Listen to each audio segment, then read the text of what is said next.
13 June London, এক বহুল প্রতীক্ষিত বৈঠক। এক টেবিলে বসছেন দুই বহুল আলোচিত নাম। একদিকে অন্তর্বর্তী সরকারের প্রধান উপদেষ্টা হিসেবে ডক্টর মোহাম্মদ ইউনূস, অন্যদিকে বিএনপির ভারপ্রাপ্ত চেয়ারম্যান তারেক রহমান।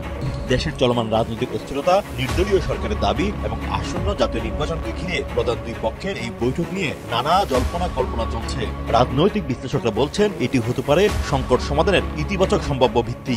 ডক্টর মোহাম্মদ ইউনূসের রাজনৈতিক ভবিষ্যৎ কি? নির্বাচনের পরও তিনি কি নির্বাচিত সরকারের কোনো একটি দায়িত্বে থাকবেন, রাষ্ট্রের কোনো গুরুত্বপূর্ণ পদে? এই প্রশ্ন কিন্তু অনেকের মাঝেই ঘুরপাক খায় এবং আলাপ আলোচনাগুলো চলতে থাকে, বিশ্লেষণ চলতে থাকে। অনেকে বলেন যে ডক্টর মোহাম্মদ ইউনূস ক্ষমতা ছাড়বেন না, তিনি হয়তো রাষ্ট্রপতি হতে চান, যদি কেউ প্রস্তাব দেন তাহলে হয়তো তিনি সেই পর্যায়ে যাবেন। এই আলোচনার মাঝে আরো একটি প্রশ্ন সামনে আসছে, নির্বাচন নাকি জাতীয় সরকার? যদিও এই প্রশ্নের উত্তর সময় সাপেক্ষ, তবে আবহে জেনে দেওয়া যেতে পারে আসলে জাতীয় সরকার কি। জাতীয় সরকারের সংজ্ঞা নিয়ে রাষ্ট্রবিজ্ঞানীদের মাঝে রয়েছে নানা মত দ্বিমত। বিভিন্ন তাত্ত্বিক নানাভাবে সংজ্ঞায়িত করেছে জাতীয় সরকারকে।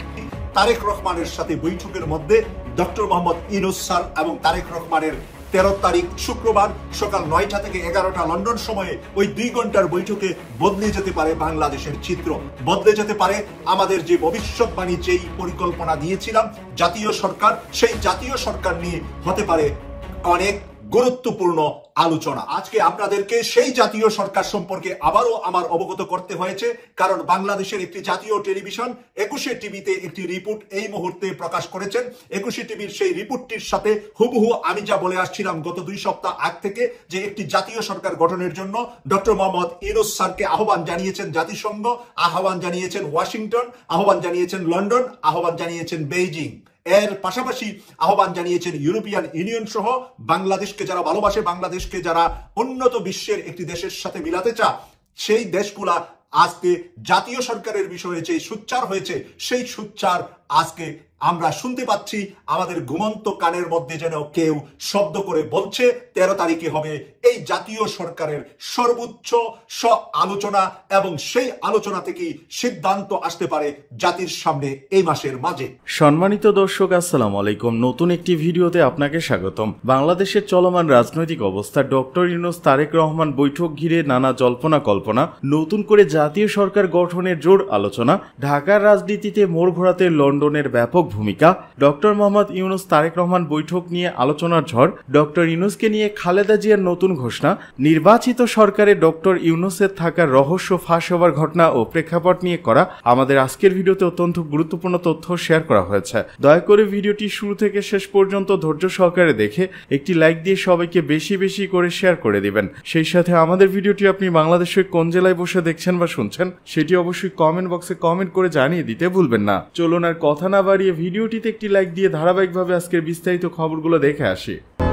লন্ডনে আগামী 13 জুন অন্তর্বর্তী সরকারের প্রধান উপদেষ্টা ডক্টর মোহাম্মদ ইউনূস ও বিএনপির ভারপ্রাপ্ত চেয়ারম্যান তারেক রহমানের মধ্যে বৈঠক অনুষ্ঠিত হবে বলে জানিয়েছে বাংলাদেশ সংবাদ সংস্থা বাসাস। বিএনপির জাতীয় স্থায়ী কমিটি এই বৈঠককে স্বাগত জানিয়েছে। বিএনপির মিডিয়া সেল আজ এই তথ্য প্রকাশ করেছে। বিএনপির মহাসচিব মির্জা ফখরুল ইসলাম আলমগীরও মঙ্গলবার দুপুরে রাজধানীর গুলশানে বিএনপি চেয়ারপারসনের রাজনৈতিক কার্যালয়ে সাংবাদিকদের সঙ্গে আলাপচারিতায় এই নিয়ে কথা বলেছেন। মির্জা ফখরুল ইসলাম বলেন, প্রধান উপদেষ্টা লন্ডন সফরে যাবেন বলে যখন ঘোষণা আসে তখন থেকেই বিএনপির ভারপ্রাপ্ত চেয়ারম্যানের সঙ্গে বৈঠকের বিষয়টি নিয়ে আলোচনা হচ্ছিল। তাদের এই সাক্ষাৎকে স্থায়ী কমিটির পক্ষ থেকে স্বাগত জানানো হয়েছে। প্রত্যাশা করছে যে এর মাধ্যমে বাংলাদেশের যে রাজনৈতিক সংকটগুলো আছে তা কাটিয়ে উঠতে পারে। একই সঙ্গে ব্যক্তিগতভাবে মনে করছি সাম্প্রতিককালের রাজনৈতিক যে প্রেক্ষাপট, এই অবস্থায় এটি একটি বড় ইভেন্ট, এটি একটি টার্নিং পয়েন্ট হতে পারে। যদি সবকিছু স্বাভাবিকভাবে চলে তাহলে নিঃসন্দেহে এটি একটি টার্নিং পয়েন্ট হতে পারে। এটার গুরুত্ব অনেক বেশি। এই আলোচনার মাঝে আরো একটি প্রশ্ন সামনে আসছে, নির্বাচন নাকি জাতীয় সরকার? যদিও এই প্রশ্নের উত্তর সময় সাপেক্ষ, তবে আবহে জেনে দেওয়া যেতে পারে আসলে জাতীয় সরকার কি। জাতীয় সরকারের সংজ্ঞা নিয়ে রাষ্ট্রবিজ্ঞানীদের মাঝে রয়েছে নানা মত দ্বিমত। বিভিন্ন তাত্ত্বিক নানাভাবে সংজ্ঞায়িত করেছে জাতীয় সরকারকে। নানান প্রেক্ষাপটে নানান দেশে জাতীয় সরকার বিভিন্ন রকম হতে পারে। তবে এটি এমন একটি শাসন ব্যবস্থা যেখানে ঐক্যবদ্ধভাবে সরকার গঠন করে দেশের প্রধান সব রাজনৈতিক দল, অর্থাৎ এটিকে একটি অন্তর্ভুক্তিমূলক সরকার ব্যবস্থা হিসেবে বিবেচনা করা যেতে পারে। অন্তত এমনটাই বলছে উইকিপিডিয়া এবং ব্রিটানিকার সংজ্ঞা। পৃথিবীর ইতিহাসে সর্বপ্রথম জাতীয় সরকার দেখতে পাওয়া যায় যুক্তরাষ্ট্রে, এরপরেই রয়েছে ফ্রান্সের নাম। অবশ্যই পরপরই সে তালিকায় যুক্ত হয় গ্রেট ব্রিটেন। 1931 সালে যুক্তরাজ্যের সর্বদলীয় সরকার ব্যবস্থা গঠন করা হয়। এখন প্রশ্ন হলো, কেন এটা গঠিত হয় জাতীয় সরকার? সাধারণত কোনো দুর্যোগকালীন মুহূর্ত কিংবা জাতীয় সংকট অথবা কোনো দেশে অরাজকতা, অস্থিরতা দেখা দিলে জাতীয় সরকারের প্রয়োজনীয়তা দেখা দিতে পারে। উদাহরণস্বরূপ ধরা যেতে পারে গৃহযুদ্ধ কবলিত সুদান কিংবা নানা সমস্যায় জর্জরিত লেবাননের কথা। এই দুই দেশেই দেখা মিলবে একাধিক রাজনৈতিক মতাদর্শে বিশ্বাসী দলকে নিয়ে গঠিত সরকারে।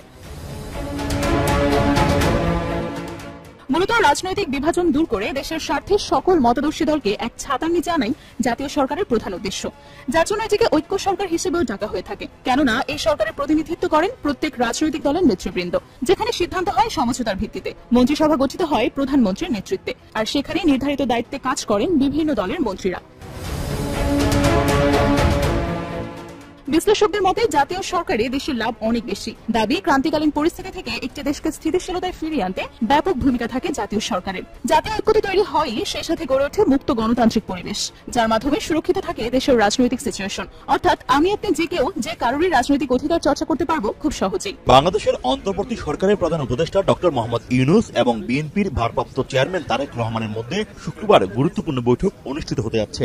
সেন্ট্রাল লন্ডনের ডরচেস্টার হোটেলে স্থানীয় সময় সকাল 9টা থেকে 11টা পর্যন্ত এই বৈঠক অনুষ্ঠিত হবে। যুক্তরাজ্যে সফররত অধ্যাপক ইউনূসের সময়সূচিতে এই বৈঠককে গুরুত্বের সঙ্গে দেখা হচ্ছে। দেশের চলমান রাজনৈতিক অস্থিরতা, নির্দলীয় সরকারের দাবি এবং আসন্ন জাতীয় নির্বাচনকে ঘিরে প্রধান দুই পক্ষের এই বৈঠক নিয়ে নানা জল্পনা কল্পনা চলছে। রাজনৈতিক বিশ্লেষকরা বলছেন এটি হতে পারে সংকট সমাধানের ইতিবাচক সম্ভাব্য ভিত্তি। ডক্টর ইউনূস সরকার কিভাবে শান্তিপূর্ণভাবে রোড টু ডেমোক্রেসিতে যেতে পারে, এই বৈঠকে সবগুলো বিষয় আলোচনিত হতে পারে। এবং এই বৈঠক আয়োজনের ক্ষেত্রে যেহেতু সাবেক প্রধানমন্ত্রী বেগম খালেদা জিয়ার একটা বড় ধরনের নেপথ্য ভূমিকা আছে বলে ধারণা করা হচ্ছে, সেই কারণেই এই বৈঠকটি সফল হওয়ার সম্ভাবনা বেশি, যদি চ্যালেঞ্জগুলোকে স্পট করে ওয়ার্ক প্ল্যানটি তৈরি করা যায়। ওনার সাথে ডক্টর ইউনূসের মিটিং হওয়া এটা ভালো লক্ষণ। আমি মনে করি সংলাপ, আলাপ আলোচনা চলতে থাকা উচিত। আমরা যদি টেবিলে বসে সমস্যার সমাধান করতে পারি, আমরা কেন রাজপথে আন্দোলন করব? যুক্তরাজ্য বিএনপি নেতারা এরই মধ্যে বৈঠক ঘিরে প্রস্তুতি নিয়েছেন। হোটেলের বাইরে অবস্থান নিয়ে তারা দলীয় সংহতি জানাবেন বলে জানা গেছে। আমরা সম্মান করি, শুধু আমরা দেখবো কেন আমাদের নেতাকে সাথে যদি ইউনূস থাকবেন তাহলে সম্মান পাবে আমাদেরকে। কেন হয় না, উই রেসপেক্ট এভরিবডি। দীর্ঘ 15টি বছর আমাদের প্রিয় নেতা প্রবাসে থেকে এই গণতন্ত্রের জন্য, মানুষের ভোটের অধিকারের জন্য লড়াই করেছেন, সংগ্রাম করেছেন। নেতাকর্মীদের উৎসাহ দিয়ে, উদ্দীপনা দিয়ে, সাহস দিয়ে, শক্তি দিয়ে ভোটের অধিকার প্রতিষ্ঠা করার জন্য। প্রবাসী বাংলাদেশিদের অনেকে মনে করছেন এই বৈঠক দেশের জন্য আশার বার্তা নিয়ে আসতে পারে। সবার নজর এখন লন্ডনে ডক্টর মোহাম্মদ ইউনূস ও তারেক রহমানের বহুল প্রতীক্ষিত 2 ঘন্টার বৈঠকের দিকে। রাজনৈতিক সংকট নিরসনের নতুন এই টার্নিং পয়েন্ট খুলে দিবে সমঝোতার নতুন দুয়ার, নাকি সংকট আরো ঘনীভূত হবে? শুক্রবারের এই বৈঠক ঘিরে এখন চলছে নানা জল্পনা কল্পনা। বিএনপির স্থায়ী কমিটির 6 জন সদস্য ভারতের রর মেম্বার হিসাবে সরকারের কাছে এবং জনাব তারেক রহমান এবং বেগম খালেদা জিয়ার কাছে লিস্ট এসেছে। তাদের ভাগ্যে কি হবে সেই নিয়ে এখন আলোচনা চলছে। কঠিন হুঁশিয়ার দিলেন বেগম খালেদা জিয়া, দলের কোন নেতা যেন ডক্টর মোহাম্মদ ইউনূস সম্পর্কে কোন ধরনের কোন কুরুচিপূর্ণ মন্তব্য না করেন। এবার বেগম খালেদা জিয়া শক্ত হাতে দলকে দমনের জন্য দলের ওই ভারতীয় কুলাঙ্গাদেরকে বাছাই করার জন্য সিদ্ধান্ত নিয়েছেন।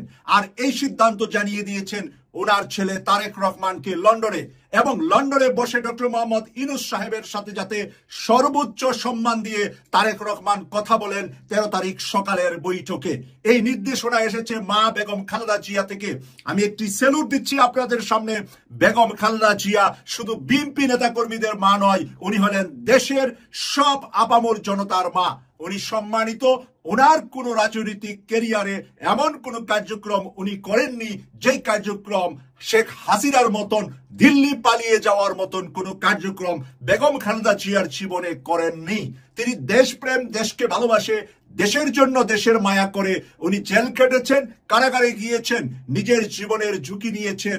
সেই দেশপ্রেমী আপুসহীন নেত্রী বেগম খালেদা জিয়া বর্তমানে হ্যান্ডেলিং করছেন বিএনপি কে, এবং জানিয়ে দিয়েছেন জনাব তারেক রহমানকে ডক্টর মোহাম্মদ ইউনূসের সাথে বৈঠকে যেন উনি সর্বোচ্চ সম্মান দেন ডক্টর মোহাম্মদ ইউনূসকে, এবং ডক্টর মোহাম্মদ ইউনূসের পরামর্শ এবং ওনার সাথে গুড সম্পর্ক নিয়ে আগামীতে বিএনপি পরিচালনা করা বাংলাদেশের খুন, সন্ত্রাস, চাঁদাবাজি বন্ধের জন্য কঠিন অবস্থায় যাচ্ছেন বেগম খালেদা জিয়া এবং জনাব তারেক রহমান। জনাব তারেক রহমানের বৈঠকের ভিতরে কঠিন কিছু বিষয় থাকবে আলোচনায় ডক্টর মোহাম্মদ ইউনূসের হাতে। বিএনপির বেপরোয়া চাঁদাবাজি, সন্ত্রাস, আন্দোলনের নামে দেশে নৈরাজ্য সৃষ্টি করা, দেশের ভিতরে ভালো কাজ করতে না দেওয়া বিএনপি হয়েছে বর্তমান সময়ে সবচাইতে বড় দেয়াল।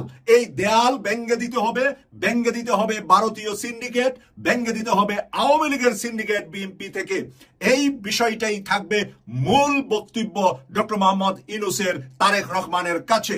উনি যেন ওনার দলের ভিতর থেকে ভারতীয় প্রেতাত্মাদেরকে বের করে দেন অথবা তাদেরকে চুপচাপ থাকার জন্য নির্দেশ প্রদান করেন, এবং কোন ধরনের হট্টগোল করলে, কোন ধরনের ডক্টর মোহাম্মদ ইউনূস সরকারের বিরোধিতা করে অযৌক্তিকভাবে কোনো আন্দোলন মানুষের সুবিধার উপরে বঞ্চিত করা, মানুষের জীবন চলাচলের ভিতরে কোনো ধরনের ব্যাঘাত সৃষ্টি করা সহ্য করবে না ডক্টর মোহাম্মদ ইউনূস। রাষ্ট্রকে সর্বোচ্চ মর্যাদা দিয়ে, রাষ্ট্রের সর্বোচ্চ কাজগুলাকে প্রাধান্য দিয়ে খুনি হাসিনা সহ তার দোসরদের বিচারের বেলায় যেন ওনার পাশে দাঁড়ান বিএনপি, এই শর্ত সাপেক্ষ নিয়ে উনি বসছেন তারেক রহমানের সাথে, এবং তারেক রহমানকে নির্দেশনা দিবেন কোন কোন কাজগুলা বাংলাদেশে এই মুহূর্তে বিএনপি জাতির সাথে, দেশের মানুষের সাথে হটকারিতা হয়, যেই যেই কাজগুলা করছে সেই কাজের লিস্ট এখন ডক্টর মোহাম্মদ ইউনূসের হাতে, যা প্রদান করবেন আগামী 2 দিন পরে শুক্রবার সকাল লন্ডন সময়ে। প্রিয় দর্শক, আমরা অনেক দূর এগিয়েছি ডক্টর মোহাম্মদ ইউনূসের সাথে বিএনপির দূরত্ব কমানোর জন্য। বেগম খালেদা জিয়ার নির্দেশ, বিএনপির কোন নেতা কর্মী যেন এমন কোন বক্তব্য, এমন কোন কথা না বলেন যেই কথায় ডক্টর মোহাম্মদ ইউনূসের মানহানি হতে পারে। ডক্টর মোহাম্মদ ইউনূসের মর্যাদাহানি হবে এমন কোন ব্যক্তি, এমন কোন দলীয় নেতা কর্মী যদি বক্তব্য দেন, তাদেরকে খুব শীঘ্রই দল থেকে বহিষ্কারের সিদ্ধান্ত নিচ্ছেন।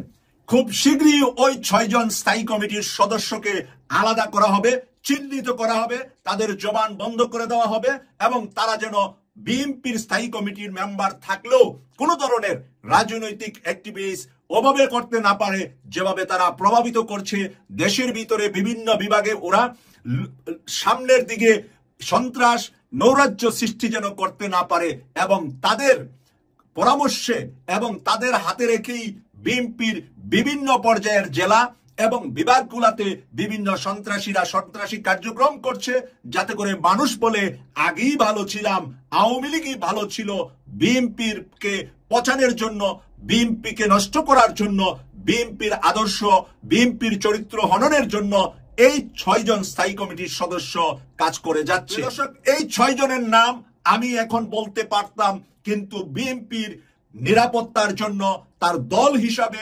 সর্বোচ্চ একটি বড় দল হিসাবে তার যেন কোনো ক্ষতি না হয়, সেই জন্য সেই নামগুলা আমি এক এক করে আপনাদের সামনে তুলে ধরছি না। কিন্তু আপনারা মেধাবী, আপনারা জ্ঞানী, আপনারা বুদ্ধিমান, আপনারা ধরেই নিতে পারবেন কোন 6 জন হতে পারে। কেউ হয়তোবা 3 জনের নাম সরাসরি আমি জিজ্ঞাসা করলে লিখতে পারবেন, কেউ 4 জনের, কেউ 5 জনের, অনেকে আবার 6 জনের নামও ধরে নিতে পারবেন কোন 6 জন বিএনপির ভিতরে থেকে ভারতের নরেন্দ্র মোদীর প্রেসক্রিপশনে, নরেন্দ্র মোদীর পরামর্শে কাজ করে যাচ্ছে। কাদেরকে কিনতে পেরেছে, কাদেরকে কিনতে পারবে, সেই বিবেক, বুদ্ধি, মেধা আপনাদের আছে। তাই বিএনপির সর্বোচ্চ লেভেলের ওই 6 জনের নাম আমি প্রকাশ করলে জনাব তারেক রহমান এবং বেগম খালেদা জিয়ার প্রতি অসম্মান হবে, কারণ তারাই সিদ্ধান্ত নিচ্ছেন তাদের দলের ভিতরে ওই ভারতীয় এজেন্ট যারা আছে তাদেরকে কি শাস্তি দেওয়া যায় দলীয়ভাবে। হয়তোবা আপাতত আমাদের 2 চোখ দিয়ে দেখবো না তাদের দলীয় কি শাস্তি দেওয়া হয়েছে, হয়তোবা তাদেরকে নীরব, কম কথা বলার জন্য, কম মিডিয়াতে আসার জন্য নির্দেশনা যাবে বিএনপির কাছ থেকে, বিএনপির শীর্ষ এই 2 নেতা বেগম খালেদা জিয়া এবং তারেক রহমানের কাছ থেকে। আপাতত তারেক রহমান সাহেব বাংলাদেশে যাওয়া পর্যন্ত, ওনার যে মামলাটি আছে সেই মামলাটি ডিসমিস করা পর্যন্ত উনি হয়তোবা ওদের উপর কঠিন সিদ্ধান্ত নেবেন না, দলকে বাঁচানোর জন্য, দলের ভিতরে বিশৃঙ্খলা যাতে ওরা আবার উনি দূরে থাকার কারণে তৈরি করতে না পারে। তারেক রহমান বাংলাদেশে যাওয়ার জন্য উনি যে চেষ্টা করছেন সেখানে যাতে ওই 6 জন বাধা হয়ে না দাঁড়া, এবং ভারতের কোনো পরিকল্পনায় তারেক রহমানের জীবন যাতে হুমকিতে না যা, তারেক রহমান যাতে করে বাংলাদেশে গিয়ে রাজনীতির মাঠে যখন রাজনীতি পরিচালনা করবেন তখন উনি বুদ্ধিমত্তার সাথে উনি নতুন করে স্থায়ী কমিটি গঠন করে ওদেরকে বাইরে এবং বাদ দেওয়ার সিদ্ধান্ত নেবেন। ডক্টর মোহাম্মদ ইউনূসের রাজনৈতিক ভবিষ্যৎ কি? নির্বাচনের পরও তিনি কি নির্বাচিত সরকারের কোনো একটি দায়িত্বে থাকবেন, রাষ্ট্রের কোনো গুরুত্বপূর্ণ পদে? এই প্রশ্ন কিন্তু অনেকের মাঝেই ঘুরপাক খায় এবং আলাপ আলোচনাগুলো চলতে থাকে, বিশ্লেষণ চলতে থাকে। অনেকে বলেন যে ডক্টর মোহাম্মদ ইউনূস ক্ষমতা ছাড়বেন না, তিনি হয়তো রাষ্ট্রপতি হতে চান, যদি কেউ প্রস্তাব দেন তাহলে হয়তো তিনি সেই পর্যায়ে যাবেন, কিন্তু তিনি মনোনীত নন, তিনি নির্বাচিত রাষ্ট্রপতি হতে চান ক্ষমতা সহ। এমন একটি আলোচনা আছে। এটা যে তিনি চান এমন কোথাও প্রকাশ করেননি, বরং তিনি লন্ডনে একটি অনুষ্ঠানের যে সাক্ষাৎকার সেখানে বলেছেন যে নির্বাচিত সরকারে দায়িত্বে থাকার কোনো ইচ্ছা নেই।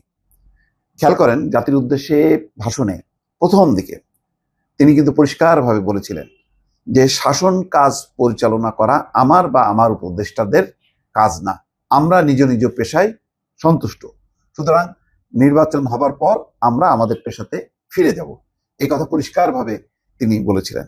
সেই কথার আবারও কিন্তু প্রায় 9 মাসের মাথায় এসে তিনি পুনরাবৃত্তি করলেন, বলছেন যে নির্বাচিত সরকারে দায়িত্বে থাকার কোনো ইচ্ছা নেই। তবে এটাও ঠিক, রাজনীতিতে শেষ বলে কোনো কথা নেই। ডক্টর মোহাম্মদ ইউনূস এখন যা মনে করছেন পরে তো তাও না মনে করতে পারতেন। যেমন তিনি কখনো বলেননি যে আমি চেয়েছিলাম যে সরকারের একটা দায়িত্ব নিতে বিশেষ মুহূর্তে, কিন্তু ছাত্ররা আমাকে বিশেষভাবে অনুরোধ করায় আমি রাজি হয়েছি। অর্থাৎ তিনি কখনো দেশ পরিচালনার বা সরকার পরিচালনার দায়িত্ব নেবেন এমন চিন্তা কখনো করেননি। একটা বিশেষ পরিস্থিতিতে 5ই আগস্ট যখন শেখ হাসিনা দেশ ছেড়ে পালিয়ে যান, তখন মানে কে দায়িত্ব নেবেন? সেনাপ্রধান দায়িত্ব নেবেন? সেনাপ্রধান বলছে যে এটা আমার কাজ না, আপনারা সিদ্ধান্ত নেন। তখন রাজনৈতিক দলগুলোর একটা দুটা প্রস্তাব আসলো যে সর্বদলীয় সরকার হবে নাকি তত্ত্বাবধায়ক সরকার হবে। তো রাজনৈতিক দলগুলো সিদ্ধান্ত নিল যে না, দ্রুত নির্বাচনটা আমরা চাই, নির্বাচনটা হওয়ার জন্য তারা একটা তত্ত্বাবধায়ক সরকারের আদলে অন্তর্বর্তী সরকার গঠন করলো। যদিও অন্তর্বর্তী সরকার তার এজেন্ডা অনেক লম্বা করে ফেলছে। যাই হোক, তখন ওই প্রেক্ষিতেই ডক্টর মোহাম্মদ ইউনূসের আসা এবং ডক্টর ইউনূসের নাম ছাত্ররা বলল যে ডক্টর ইউনূসকে তারা চান এবং তারা সরাসরি কথা বলেন ডক্টর মোহাম্মদ ইউনূসের সঙ্গে। ডক্টর মোহাম্মদ ইউনূস প্রথমে রাজি না হলেও পরে পরিস্থিতি অনুধাবন করে তখন তিনি রাজি হন এবং তিনি দায়িত্ব নেন। তো তখন এখন কিন্তু রাজনীতিতে আলোচনা যে কেন নির্বাচন দেরি হচ্ছে, তাহলে কি ডক্টর মোহাম্মদ ইউনূস কিছু বার্গেন করছেন? তিনি কি চান যে ঠিক আছে বিএনপির সাথে বার্গেন করে নির্বাচনটা ডিসেম্বরে দেব আর নভেম্বরে রাষ্ট্রপতি নির্বাচন হবে, অথবা বিএনপি প্রস্তাব করুক তাকে রাষ্ট্রপতি নির্বাচনের জন্য, এমন কোনো কিছু কিনা? এটা নিয়ে কিন্তু একটা গসিপ আছে রাজনীতিতে। কিন্তু আজকে কিন্তু তিনি পরিষ্কার করে বললেন যে নির্বাচনের পর নির্বাচিত সরকারের কোনো দায়িত্বে থাকার কোনো ইচ্ছা নেই, সব দলের অংশগ্রহণে একটি অবাধ, সুষ্ঠু ও নিরপেক্ষ নির্বাচন অনুষ্ঠিত হবে, এটাই তার প্রত্যাশা। বুধবার লন্ডনের চ্যাথাম হাউসে Royal Institute of International Affairs এ বক্তব্যকালে উপদেষ্টা এই কথা বলছেন। যাক, একটা মেসেজ পাওয়া গেল ডক্টর মোহাম্মদ ইউনূসের কাছ থেকে যে তিনি নির্বাচিত সরকারের দায়িত্বে থাকতে চান। এই প্রথম যে কথাটি বলেছেন যে আমরা নিজ নিজ পেশায় সন্তুষ্ট, শাসন কাজ পরিচালনা করা আমাদের কাজ নয়, সেখানেই তিনি আছেন এখন পর্যন্ত, এটা বোঝা গেল। দর্শক, পরবর্তী সরকারের অংশ হওয়ার কোনো আগ্রহ নেই জানালেন ডক্টর মোহাম্মদ ইউনূস।